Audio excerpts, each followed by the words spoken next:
Quand j'ai eu Twincast Legacy en 2023, j'ai découvert le personnage. Je connaissais les couleurs, mais pas l'histoire derrière. Par contre, je connaissais déjà ses cassettes. Enfin, des cassettes qu'il est censé avoir, mais qui sont nettement plus obscures que lui. Blaster G1 était vendu sans aucune cassette dans la boîte, mais dans la série, il se balade avec Rewind, Eject, Ramorn et Steel Joe, qui étaient vendus en pack de 2 dans la même gamme. Côté Takara, Steel Joe sera non seulement vendu individuellement, comme toutes les cassettes, mais il sera aussi repeint et vendu avec Twincast, pour que la vitre rouge du lecteur cassette puisse décoder ses autocollants. En tout cas, ça faisait donc 4 cassettes côté Autobot, contre 8 pour les Decepticons. Ravage, Laserbeak, Buzzsaw, Rumble et Frenzy étaient là, mais Ratbat, Slugfest et Overkill sont arrivés un peu plus tard.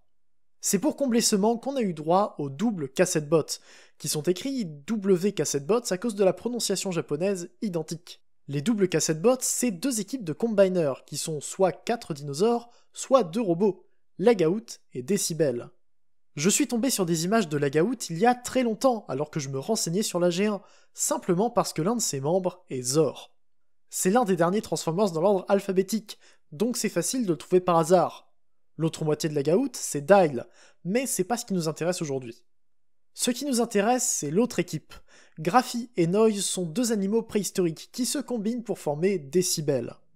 Noise est un théropode bleu, probablement un essai d'Allosaure, et il est apparemment très violent. Quant à Graphie, c'est un pteranodon rouge doté d'une grande intelligence et d'un calme sans équivalent. Ce duo contrasté devient un robot loyal, qui fait preuve d'une grande force et d'une grande vitesse, grâce à chacune de ses moitiés. J'extrapole juste un peu pour pouvoir dire quelque chose sur les personnages, parce qu'on tient ici des robots qui ne sont jamais apparus en fiction. Enfin, si, Decibel apparaît dans un unique numéro de Lost Light, comme personnage plus que secondaire, et c'est tout. On peut difficilement faire plus obscur que ça.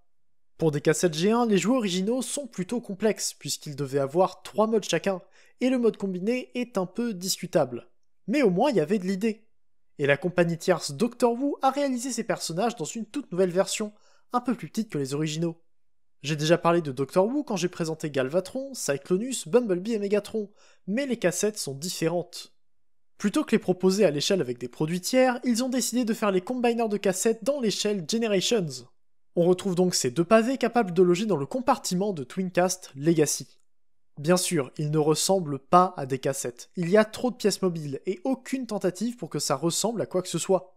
Je comprends que les cassettes Siege faisaient pas d'efforts non plus et les 2 premiers combiners Doctor Who sont sortis environ à ce moment-là, mais quand même, il y a eu quelques années entre les deux. Niveau couleur, c'est pas mal, sauf le bleu sur Graphie.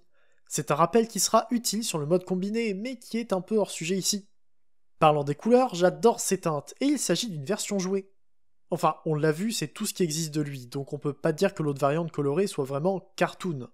Mais les couleurs sont plus éclatantes, alors que sur la version que j'ai décidé de prendre, Noise est plus turquoise et Graphie est d'un rouge plus foncé. Si les couleurs sont différentes, c'est probablement à cause de la qualité des photos qu'on peut trouver sur TFWiki, qui a peut-être biaisé la vision qu'on a d'une paire de cassettes très rares. Niveau accessoires, ils en ont 4. 2 paires de canons identiques qui n'ont nulle part où aller en mode cassette.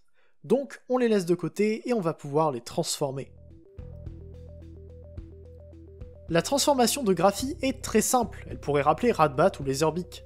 Peut-être même les deux.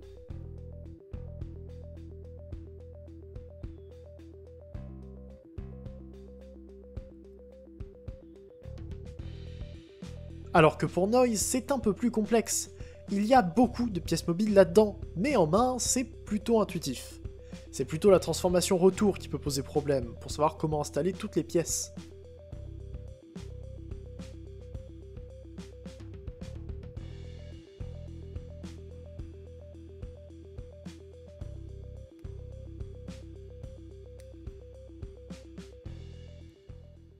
Et on se retrouve avec 2 animaux inégaux en termes de qualité. Enfin, la qualité de construction est bonne et ils sont solides, pour le moment.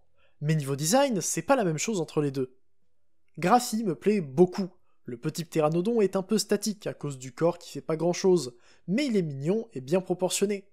Ses ailes sont bien sûr des morceaux de pavé, avec des armes dessus, mais au moins elles sont bien articulées. Donc c'est un bon mode animal, qui a ses limites mais qui s'explique par la taille et la transformation. Par contre, pour Noise, c'est pas la même chose. Il suffit de le comparer au G1 pour voir qu'il y a eu une réinvention complète, qui se verra aussi sur le mode combiné. Il est mignon, bien sûr, mais il fait un peu large et plat. C'est pareil pour sa tête, un peu courte malgré de très beaux détails. Au moins, il a des bras un peu articulés, et les pattes le sont aussi. Mais voilà, ça montre un premier problème sérieux. Pour le reste, c'est surtout visuel et tout va bien, mais là ça devient un peu problématique. Les articulations des pattes arrière sont bien, mais rien ne tient les hanches. Les ball joints qui tiennent les pattes ne s'attachent nulle part, ce qui est plutôt bizarre et donne à ce mode une sensation plutôt bâclée en main. C'est étrange, mais c'est clairement pas le pire dans le set. On verra ça plus tard. Malgré les défauts et le style un peu différent de Noise, je trouve que le duo est pas mal. C'est une jolie petite équipe qui donne vie à des jouets dont la seule réédition était en 2019, 32 ans après leur première sortie. Ils ne font qu'ajouter à Twincast qui manquait de cassettes exclusives, et je suis content de pouvoir les lui donner. Mais c'est pas le mode qui les rend les plus intéressants.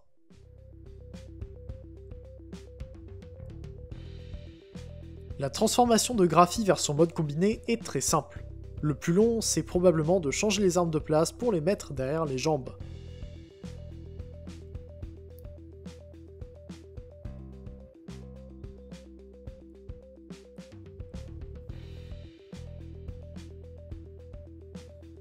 Pour Noise, par contre, c'est autre chose. Là encore, il montre une ingénierie unique et innovante qui n'a rien à voir avec l'original, pour devenir des bras, une tête et un dos.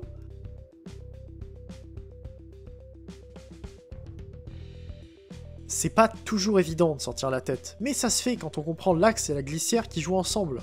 Plus qu'à attacher par les épaules et on a complété Decibel.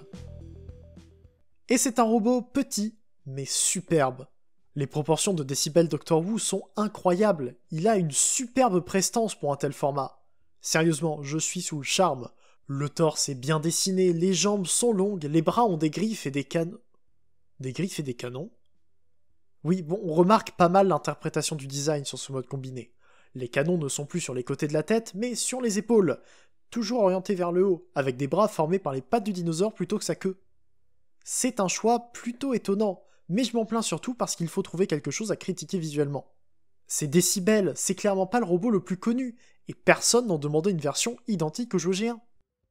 Par contre, autant je peux chercher les remarques visuelles, autant la critique en main est toute trouvée. Niveau articulation, c'est très bon pour la taille et le gimmick. La tête monte très haut, les bras sont entièrement articulés jusqu'au poignet, ce qui est excellent, et les jambes sont pas mal avec même des pivots aux chevilles. Mais quand on bouge les épaules, ils se séparent en deux. C'est pas un défaut de mon exemplaire. C'est pas non plus un défaut de ce coloris en particulier. Pour une raison que tout le monde ignore, Decibel Dr. Wu est connu pour ne pas tenir. Mais alors, pas du tout. Il manque très clairement une connexion entre le dos et le torse, puisque tout est pris par les deux pièces des épaules. Je trouve ça ridicule et sérieusement étrange. Comment une compagnie déjà installée depuis longtemps, qui sort des figurines tous les mois, peut oublier de vérifier si les deux membres d'un combiner tiennent bien ensemble?